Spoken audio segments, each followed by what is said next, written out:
Centre. आज जो topic करने जा रहे हैं exponent and power part 2। Part 1 में हमने इसका बेसिक समझा था कि एक्सपोनेंट में एक्सपोनेंट क्या है, बेस क्या है, उसको कैसे शो करना होता है।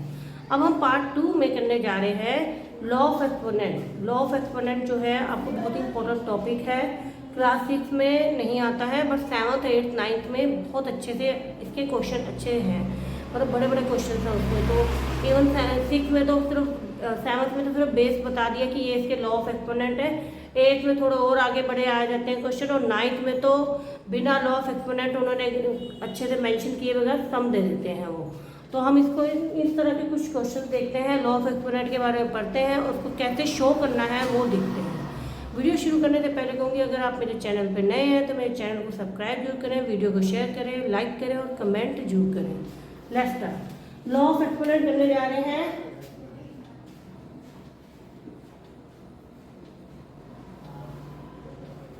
तो फर्स्ट लॉ है इसमें हमारा कि बेस इज सेम। अगर बेस सेम है देन इन मल्टीप्लाई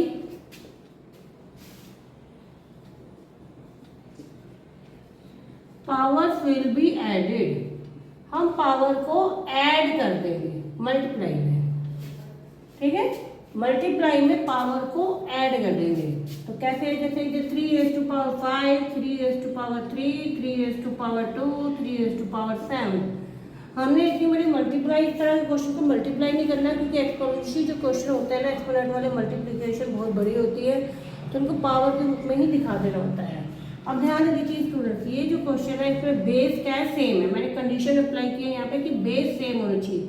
मान लीजिए यहाँ पे 2⁵5 भी होता तो इसका तो बेस सेम नहीं है ना, ये बेस सेम नहीं है हमारा, ये सब बेस सेम है, ओनली 3 बेस सेम है। तो सिर्फ इसी की पावर ऐड होगी, उसकी नहीं होगी, वो एज इट यहाँ पे शो होगा, ठीक है। तो ये हो जाएगा 5 + 3 8, 8 2 10, 10 और 7 17, 3⁵17 into 2⁵5, दैट्स अवर आंसर। तो पहला लॉ था law of exponent if base is same.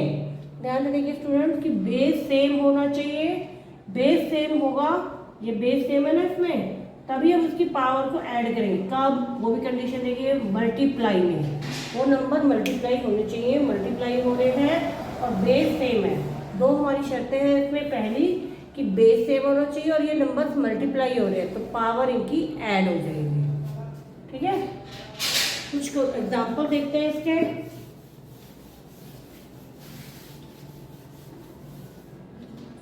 एक क्वेश्चन है ये 2/3 की पावर 7, 2/3 की पावर 8, 3/3 की जो लिखते हैं 5/3 की पावर 11। इस तरह क्वेश्चन मैंने लिए हैं तो आप इसको अलग अलग कीजिए, तो कारण यहाँ पे 5/3 भी है। 2⁵7, 3⁵7, 2⁵8, 3⁵8, 5⁵11, 3⁵11। तो इसमें बेस किसका सेम है, इन दोनों का बेस सेम हो जाएगा। 2⁵7 + 8 दोनों मल्टीप्लाई हो रहे हैं ना, और 5 तो एज इट रहेगा क्योंकि 5 एक अकेला आया है, 5 के साथ कुछ भी नहीं, 5 का सिमिलर कुछ भी नहीं है। यहाँ पर नीचे डिनोमिनेटर में 3 बेस सेम है और ये मल्टीप्लाई हो रहे हैं तो मल्टीप्लाई में इनकी पावर ऐड हो जाएगी। तो यहाँ पे क्या है 2⁵15, 5⁵11, 3⁵26, दैट्स अवर आंसर। ये हमारा आंसर बना। इनको हमने अलग अलग कर देना है, कारण क्योंकि यहाँ पे 5 अलग था। अगर यहाँ 2/3 होता ना, 2 की पावर अलग यहाँ मल्टीप्लाई हो रही है तो 2 जो है उसकी पावर ऐड हो जाएगी और नीचे जो डिनोमिनेटर में उसकी पावर ऐड हो जाएगी। तो हमने इसको पावर में आंसर छोड़ देना है, यहीं तक करना है।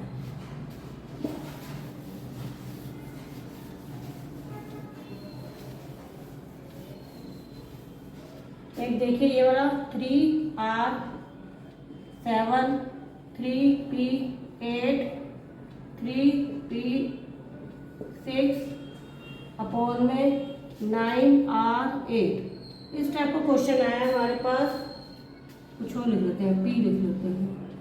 तो आपके पास ये जगह 3⁵7 इंटू R⁵7, 3⁵8 इंटू P⁵8 आप अलग अलग कर देना।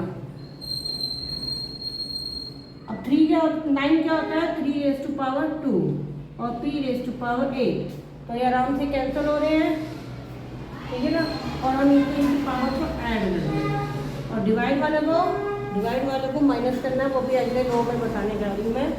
तो आपने इनको कैंसिल कर दिया, p वालों को कैंसिल कर दिया, इनकी पावर ऐड हो जाएगी, क्या हो जाएगी 3 raise to power 7 plus 8 plus 6, और यहाँ पे p की पावर 6 है, r की पावर 7 है, और यहाँ पे 3 रेज टू पावर 2 नीचे है डिनोमिनेटर में।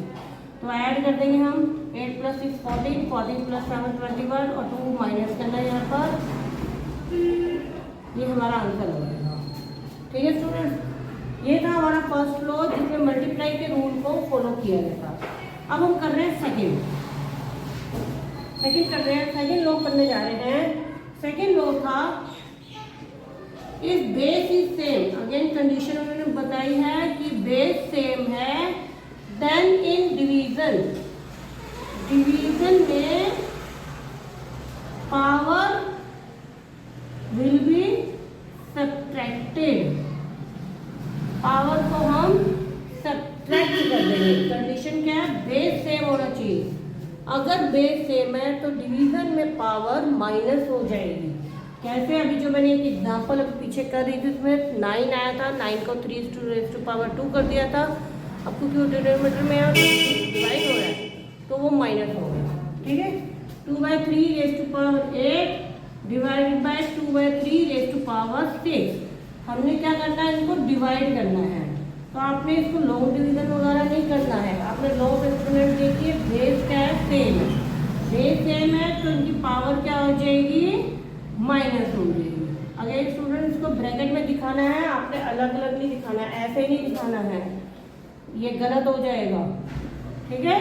तो आपने दिखाना है 2/3 रेज़ टू पावर 2। तो ये तो हमारा सेकेंड लॉ ऑफ एक्सपोनेंट जिसमें बताया गया बेस इज सेम। कंडीशन क्या है, अगर बेस सेम है तो डिवीजन में पावर क्या हो जाएगी, उनकी माइनस हो जाएगी। जो डिनोमिनेटर वाली पावर है ना, जो डिनोमिनेटर की एक्सपोनेंट है, उसको हम माइनस में शो कर देंगे, ठीक है स्टूडेंट। अच्छा, ये बना कैसे है, ये क्वेश्चन हुए कैसे हैं, मीन्स इसके लो बने कैसे। मैं आपको एक एग्जांपल के थ्रू बता रही हूँ। इसका पावर कितना 8 है, तो इसको हम 8 टाइम्स लिख देते हैं।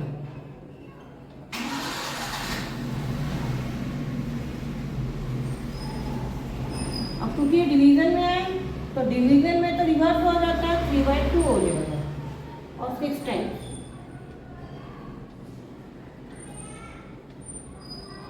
थ्री 2 2 3 2 3 2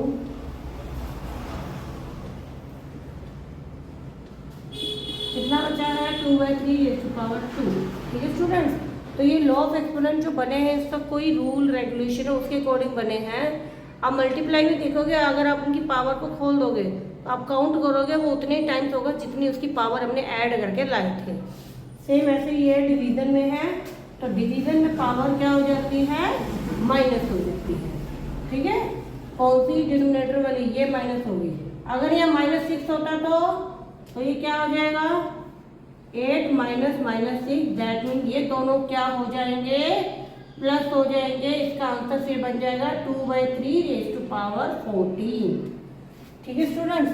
तो ये था हमारा टॉपिक जिसमें ये बताया गया कि बेस सेम है, law of exponent second law हमने पढ़ा है। अगर बेस सेम है तो डिवीजन में पावर क्या हो जाएगी, सब्ट्रैक्टेड हो जाएगी।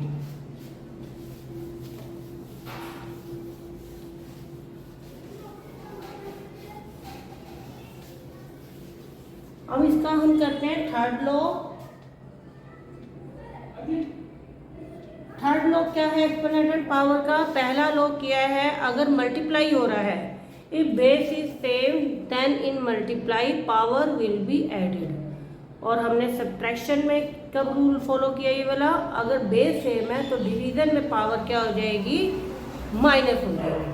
थर्ड लॉ ऑफ एक्सपोनेंट है अगर किसी भी पावर बेस कुछ भी हो, अगर उसकी पावर 0 है तो आंसर उसका 1 होगा। किसी की पावर 0, 2x की पावर 0 है तो आंसर 1 होगा। 7x की पावर 0 है तब आंसर 1 होगा। x रेज़ टू पावर 5 की power, x raise to power 5 0 की पावर, तब भी आंसर 1 होगा। मीन्स किसी की भी पावर 0 है तो आंसर क्या होगा, 1 होगा। कैसे क्वेश्चन, इसके क्वेश्चन कैसे है, जैसे 2 raise to power 0 plus 3 raise to power 0 plus 4 raise to power 0, इसका आंसर दिया है आपको। आप क्या करेंगे, इसका वैल्यू क्या होती है 1 1 1, कितना आया 3 raise to power 3 that mean 27। कोई और देखते हैं क्वेश्चन हम, 2 raise to power 0 into 3 raise to power 0 into 4 raise to power 0 5, इसकी वैल्यू क्या है 1 into 1 into 1 into 5 that mean 1 raise to power 5, answer 1। तो थर्ड लॉ हमारा क्या था, अगर हमारा बेस कुछ भी हो, बेस से कोई लिंक नहीं है, अगर उसकी पावर एक्सपोनेंट 0 है तो आंसर क्या होगा 1, ठीक है, चाहे वो माइनस में है चाहे प्लस में है, कुछ भी हो आपका आंसर क्या आएगा 1। ये था हमारा थर्ड लॉ ऑफ एक्सपोनेंट, जिसके बारे में मैंने बताया। मैं रिपीट कर रही हूँ, लॉ नंबर 1 क्या था, फर्स्ट लॉ था अगर if base is same then in multiplication power will be added. Condition और क्या है, base must be same, base same होना चाहिए। थर्ड लॉ, सेकेंड लॉ हमने पढ़ा है base is same then in division power will be subtracted. और third law हमने पढ़ा है कि बेस की पावर एक्सपोनेंट 0 हो तो आंसर विल बी 1। तो ये था आज का टॉपिक, जो हमारे इसमें वीडियो में मैंने कंसेप्ट को क्लियर किया है। तो मेरी वीडियो पसंद आए तो वीडियो को शेयर करें, लाइक करें और कमेंट जरूर करें। Thank you.